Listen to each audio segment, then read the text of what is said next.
Greetings from the road. This is Freighter Jim. It's Friday morning. You're in for a treat. This is the historic Valentine recording studio. You're stepping back in time. This is the original front facade of the building back when Justin's grandfather acquired it. And you're walking into the studio as it appeared when his grandfather purchased it. And we're just going to pan around here, and then we're going to go to Justin's and tell us all about this place. But look at that nice sparkly ceiling. Got a period television there. Got records on the wall, chairs. And this is a few of the many artists that recorded here. This one here is probably the most famous. This is Frank Sinatra doing a recording session here. And this is a personally inscribed framed collection of black and whites. Another artist here from the big band era. Another artist here. Some of the artists that appeared here, this looks like Huey Lewis back in the days. Here's the Beach Boys. They recorded one song here off an album in the 60s. This is the song they recorded in the studio that you're about to see. We're going to come in here into that studio in a second. There's a studio in use light that would come on. More tributes from artists that recorded here.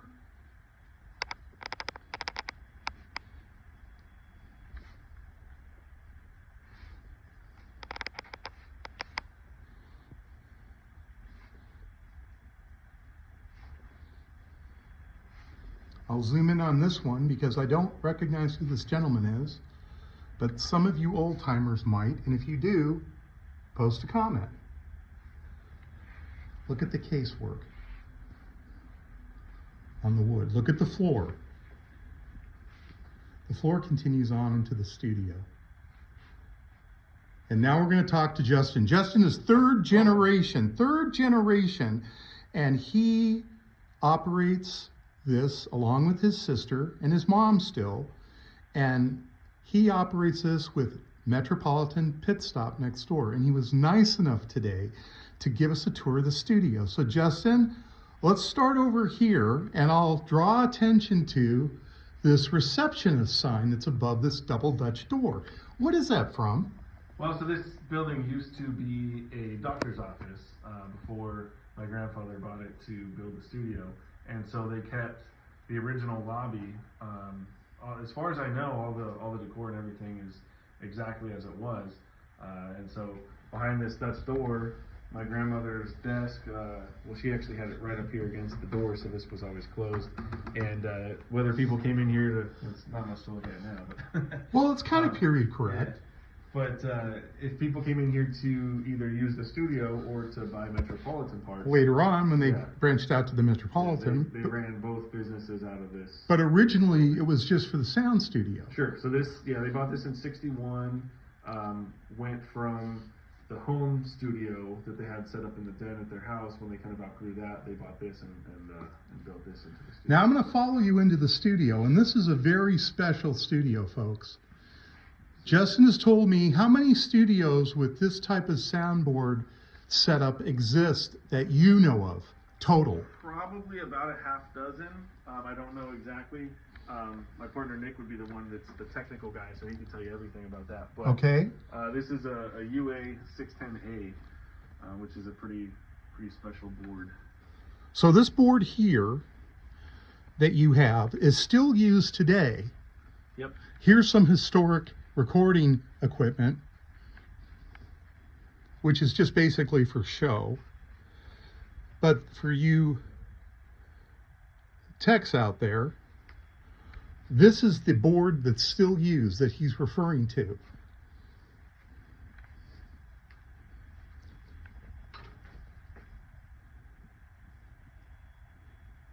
And again, to Justin's knowledge, There's about 6 of these total. And out of that, maybe one other one that's available for public use. And then let's take a look at the studio. So this is the smaller of the two. This is the original recording studio. It's the original board. Right. So the studio that we'll see in a minute in the back was the original studio. Okay. He took that board, brought it in here, and built this studio a little bit later. Okay. In the 60s, you'd say? Early 70s. Early 70s. And this is the one that's still used today. Yeah, both of them are. Both of them are. So the other one's much larger, but yeah, the board used to be, and all this decor kind of used to be in that studio. He moved it over to here, and then built out, kind of renovated the rear one. So this kind of has more of a 60s feel. The other one is a bit more 70s. Now I'm taking the time to show you some amps.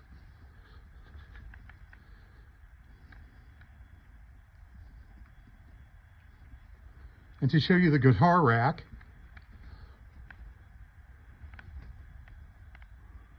And the drum set.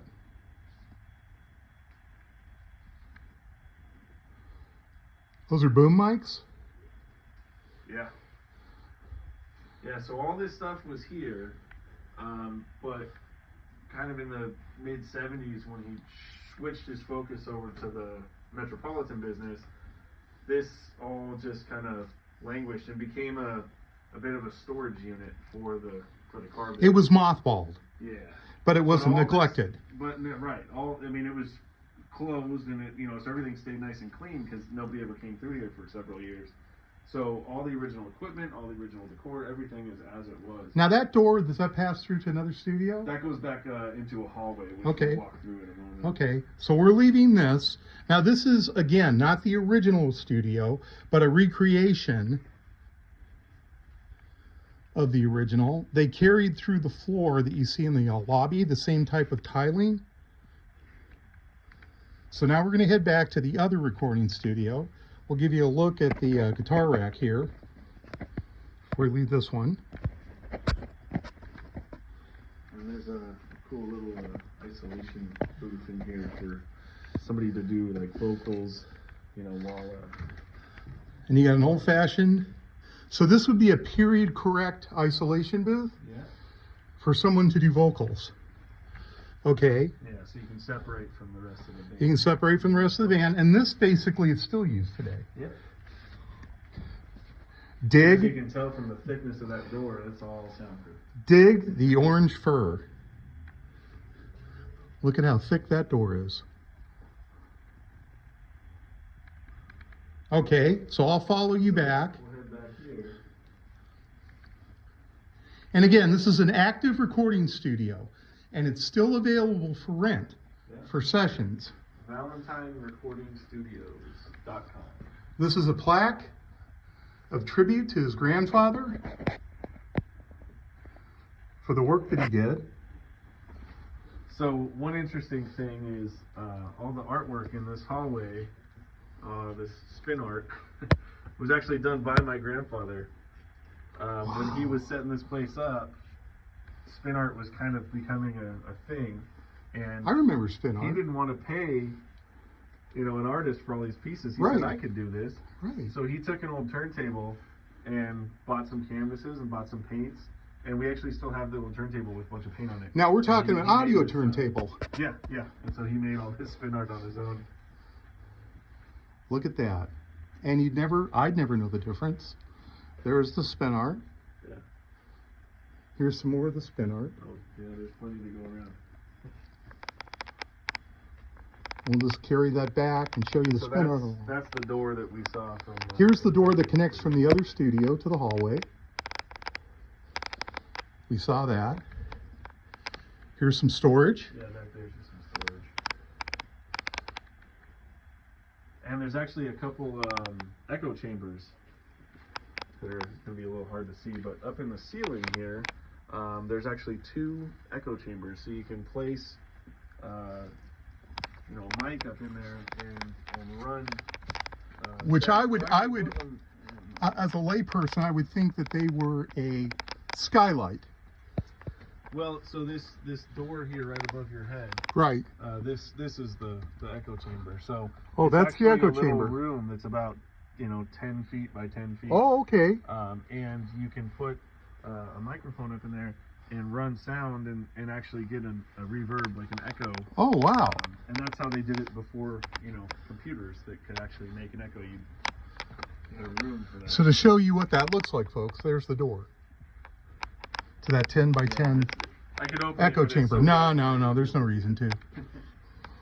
This is a back door to Studio B, which again is the more modern version. Well, and it's kind of more 60s feel. This Right. this is the original studio that was redesigned back in the 70s. This one has a very 70s feel, as you can see by the orange crushed velvet on the walls. my dad sold furniture like this.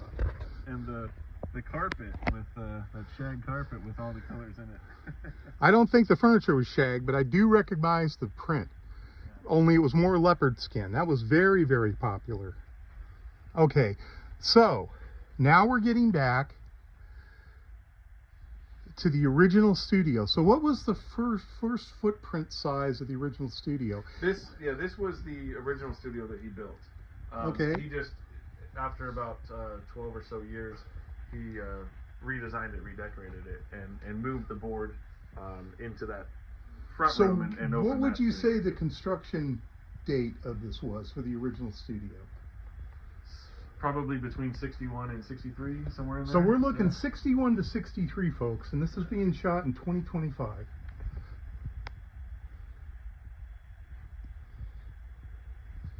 So is this the original layout for the board, or has this been...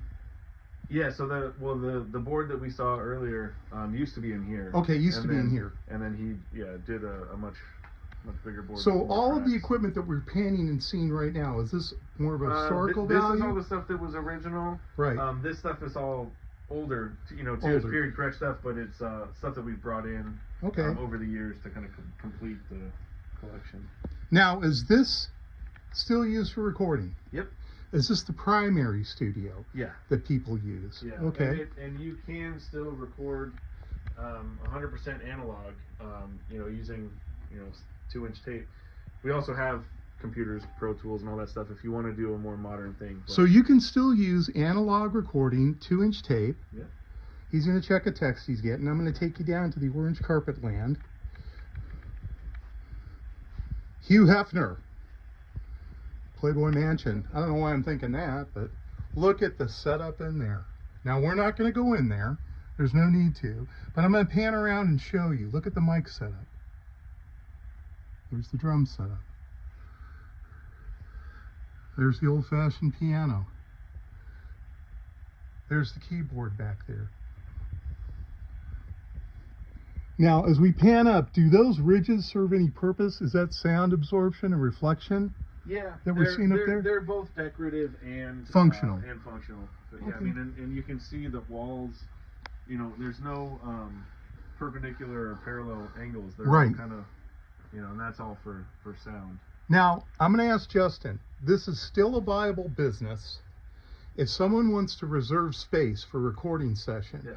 you serve for recording for movies, for bands, like independent recording. Yeah, oh yeah, for whatever you want to whatever mix you wanna up. record. Yeah, yeah. You offer standard 2-inch traditional analog, Yeah. but also how is your digital setup? Yeah, where What- you could do it all digital too. Okay, now what version of digital do you have? The latest for people that want to do digital recording? Yeah, I'm not the technical guy, so Right. I can't tell you exactly what. But the technical guy that people would ask yeah. as far as capability, what's his That's my name? partner Nick. Nick. So yeah, you can find our contact info at ValentineRecordingStudios.com. And there's a link to And- that in and- this video, folks, Yeah, and you then can email contact me. or give us a call. Right, and as far as rates and availability, you want to talk to them. Yeah. This is still a viable business, and keep in mind, this has been in continuous operation in terms of it was mothballed for a while, but the building was never shuttered, so to speak. So since 1961, 61. they have been here. It's Right. 2025. Let's do Yeah. the math, folks. That's 39 years plus 25 years is how long? So yeah, we're at what, 64 years? Is that 64 right? years. Yeah. Folks, I'm 64 years old. Yeah. I was not even born. Well, yeah, I was a year old. I was a year old. So that puts it in perspective. Justin, Yeah. thank you so much. We're gonna wrap up this video. The contact information is listed. Remember, drive safe, arrive alive. This is Freighter Jim with Justin at the historic and still functional, opening, viable Valentine recording studio. Thanks for coming. Okay, bye-bye, folks.